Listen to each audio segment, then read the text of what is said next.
All right, so we're going to skip that little clip. So contact force is also obeying Newton's third law. We sort of already addressed this, but this is what causes the normal force to result. I've already shown this, but let me just step through the procedure, because the procedure is something that you'll need to know really well as we move into 2D, which we'll go to here soon, I think, next. Yeah, we'll go into 2D forces here next.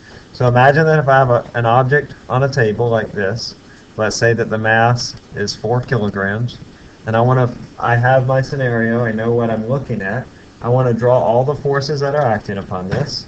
I have one force that is downward, that's my force weight. And then I also have another force that is upward. That's going to be my normal force. And I'll give you some rules about the normal force and how it operates. But now we would apply Newton's second law. Newton's second law says that the sum of the forces equals mass times acceleration. And by the way, I'm skipping a step here because it's not necessary. And that step is that we resolve the forces into their x and y components. But we don't need to do that here because my forces already in their x and y components because they're only in the y direction. So the sum of the forces is equal to m times a. The sum of the forces is Fn minus Fw. I do minus Fw because it's down, and that's equal to the mass times the acceleration.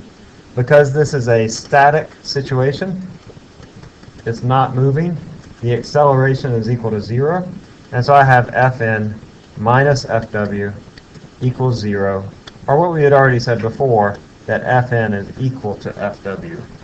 Fw is equal to 4 kilograms times 10 meters per second squared, so that's equal to 40 newtons. Okay, in this case, the normal force was equal to the weight. Does the normal force always have to equal the weight? Not necessarily. There are a variety of ways that you can change the normal force. Did y'all get this in the back, folks? Can I go down? All right, I'm going away, going away.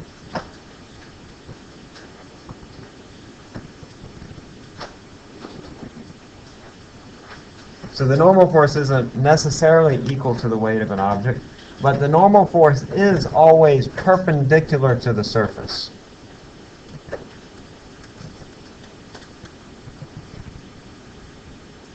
And in our case, we had an object on a table or on the ground, and the normal force was in this direction. It was always perpendicular to the surface. But we're about to move into inclined planes. And you guys will have at least 2 or 3 questions about inclined planes on your test.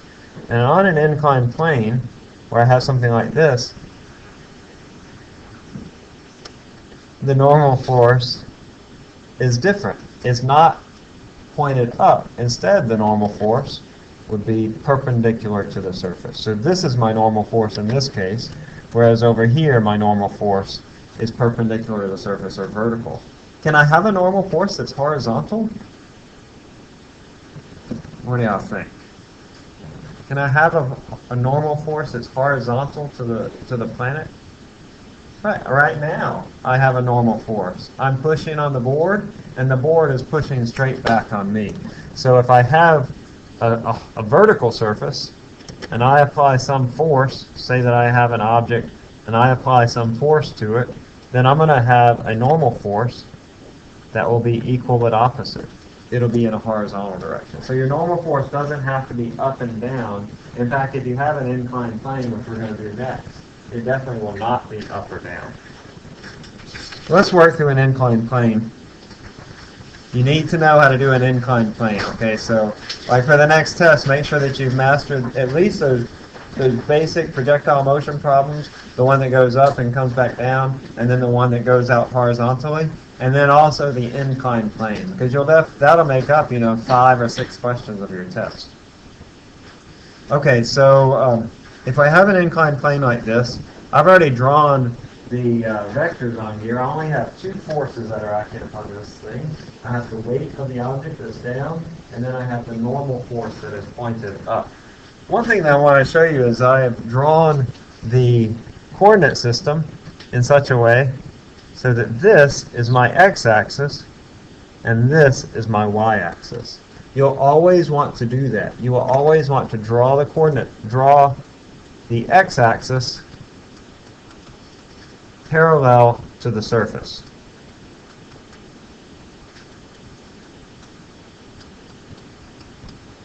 We began to talk about back in chapter 1 how you can take your coordinate system and you can rotate it and move it around in space. And that's what we're going to do here. We're going to take this coordinate system, which now has our vectors on it, and we will rotate it.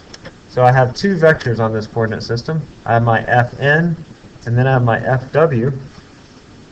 Let's imagine that this angle is 30 degrees, so I can describe what is this angle.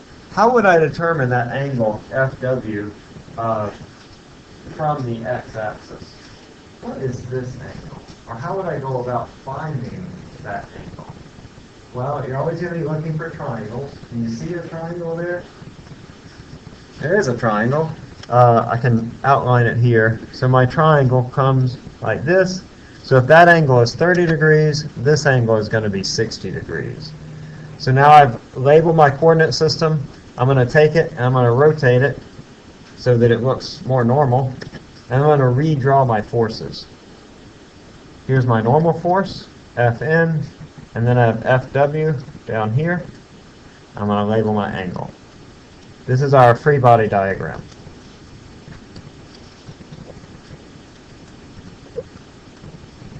In the reading, they talk about free body diagrams. And by the way, I did give you all a couple of assignments. I sent you an email about it. But gave you a homework assignment, which is just the first part of this chapter for chapter 4. I tried to make it a little easier than the one that I gave y'all for chapter 3. But then I'm going to give you another homework assignment for chapter 4, which will be due early next week, probably Tuesday or so. I'll put that up soon. That'll be a little more challenging problems. All right. So here, now that I've drawn my free body diagram, what is my next step as I'm looking at these forces? We've done this before. I draw a picture, I draw the free body diagram, and then I do what? You're right. That's awesome. You resolve the vectors. And so I take my vectors here. I have my normal force in the y direction. So there are no components to that force. And then I can resolve Fw sine of 60 here, and then Fw cosine of 60 here. All right, now let's consider a question. This was actually from an old MCAT exam. If the mass of that block or that box is 10 kilograms, what force directed up the inclined plane must be applied so the box is stationary? So it's asking, what if I applied another force? Because as it is right now, this box is going to start sliding down the inclined plane. But what if I added another force? I'll just call it F. What if I applied a force there, and here, such that the acceleration of this object is equal to 0? And what would the magnitude of that force be? And how would I find it? Well, now that we've resolved all of our forces, we draw a picture, we draw our coordinate system and label our forces, then we resolve our forces into their x and y components, and now we apply Newton's second law.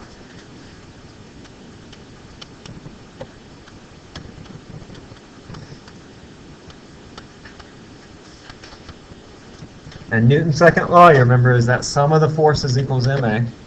The sum of the forces in the x direction is equal to max, and the sum of the forces in the y direction is equal to may. In both of these cases, in the x direction, it's 0, and in the y direction, it's 0. This is called a static problem. We will encounter some dynamic problems as well, but we'll get to those next time when we're in class.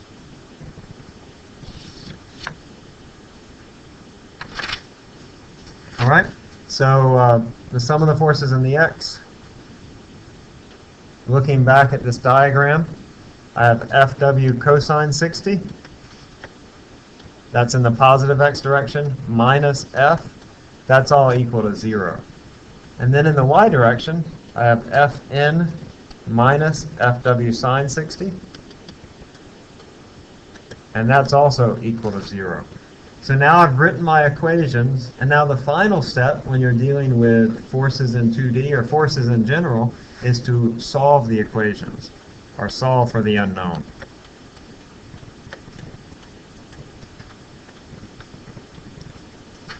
And here the unknown is pretty simple to get. I'm just looking for F, and so I solve this for F, and I get F is equal to FW cosine 60. What force is required in order to hold that block into place? That's going to be 10 kilograms times G, which is 10 meters per second squared, times cosine of 60.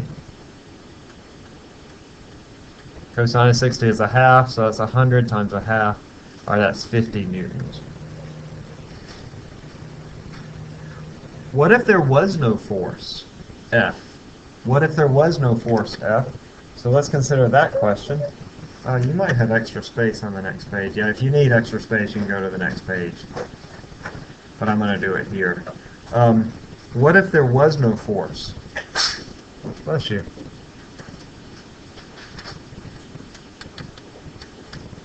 What if F was equal to 0? What would the acceleration of the block be?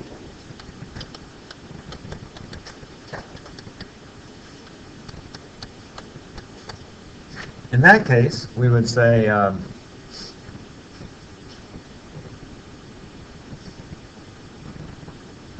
would just rewrite this, that I would have FW cosine 60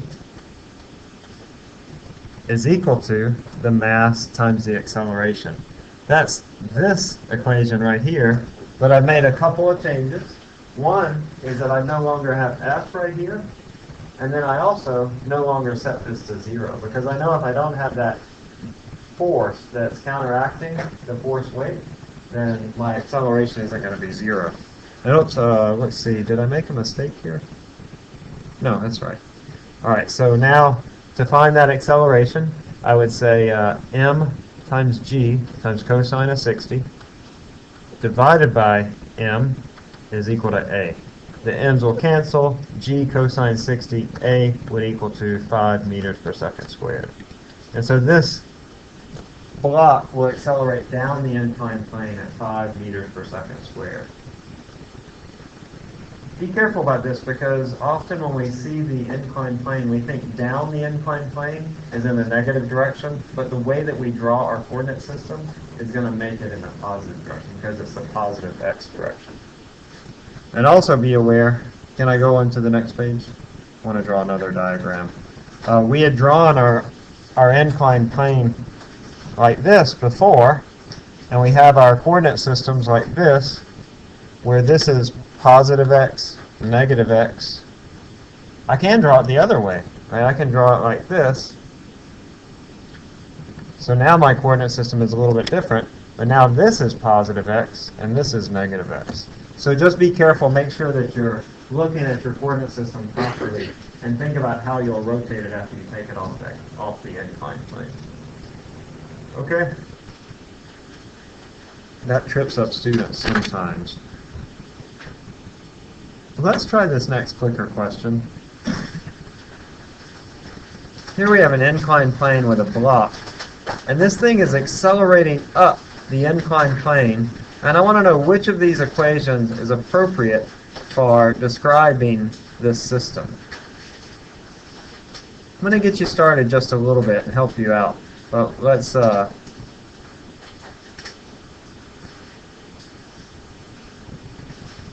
I'm going to make a small change. I'm not saying this is the answer. I don't know what the answer is. But I'm going to change this to cosine of 60. I'll describe to you why in just a second. I'll describe to you now. Sometimes on my old test, this was an old test question. Sometimes when I measure the angle, I don't always measure this angle from the x-axis. Instead, I measure it from the y-axis, which would be here. And so this angle is equal to 30 degrees. I don't do that anymore. I think it's better for you to always measure your angle from the x-axis. I just found that students tend to do a little better with that. But that's why that said 30 instead of sine of 30 instead of cosine of 60. They're equivalent to one another. All right, so on this one, let me get you started a little bit. I want to draw my coordinate system. There's my x and my y. This is plus x. minus x plus y minus y. I want to think about how my weight is resolved here. I have Fw, what would this be, sine of 60? Because this angle right here is 60 degrees, 90 minus the angle of the incline. Yes, bless you. And then this is going to be Fw cosine of 60. And now you can begin to make up equations from Newton's second law. You can say the sum of the forces in the x direction is equal to ma, and the sum of the forces in the y direction is equal to ma. And some of these equations are correct, and some are incorrect, or one of these equations is correct. So for example, the answer is not A. I'll tell you that right off, because Fn minus F is not equal to 0. Here's F right here. Fn is right here. Those two forces aren't even on the same axis, so they aren't related in any way to one another. So now what is the right answer? It's going to be either B, C, or D.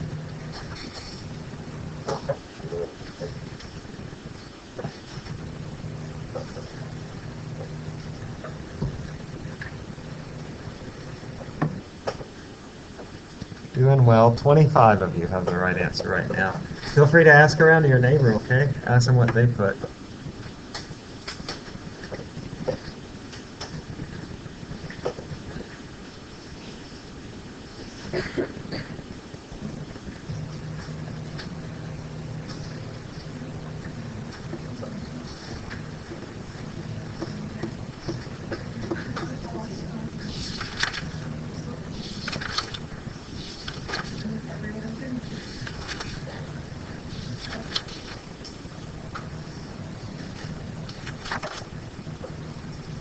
All right, let's do about 5 more seconds. I'll stop at 310. 310.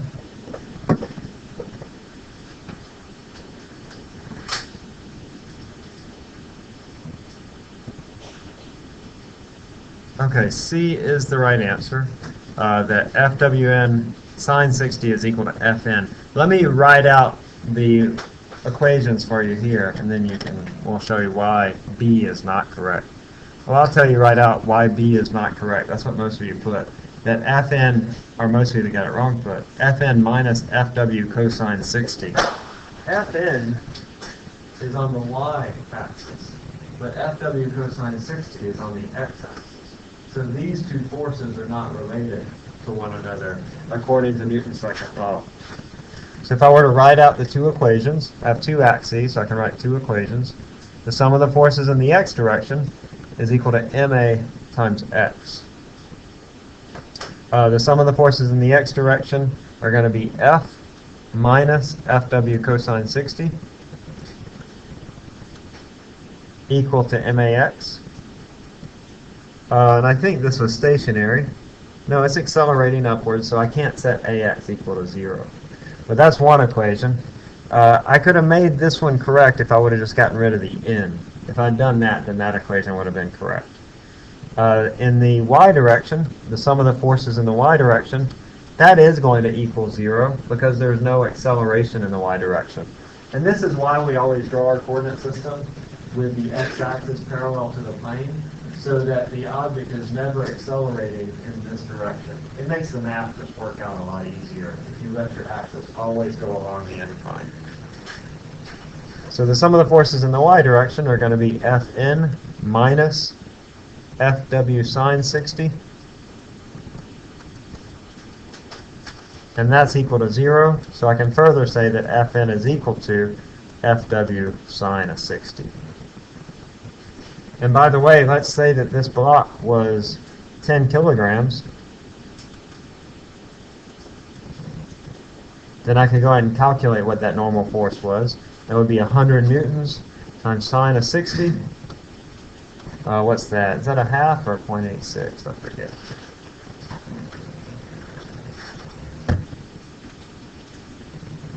Yeah, 0.86. So that's 87 newtons. All right, so this is an example of when our normal force is not equal to our weight. Our normal force can be bigger than our weight or smaller than our weight. In this case, the normal force is actually smaller than the weight. Let's see. We'll wait to come back to this. Let's just go. All right, y'all have a great day, okay? We're going to do some more incline plane problems next time. You'll really need to practice, okay? So we'll do several practice problems for more sets next time. Y'all have a great day.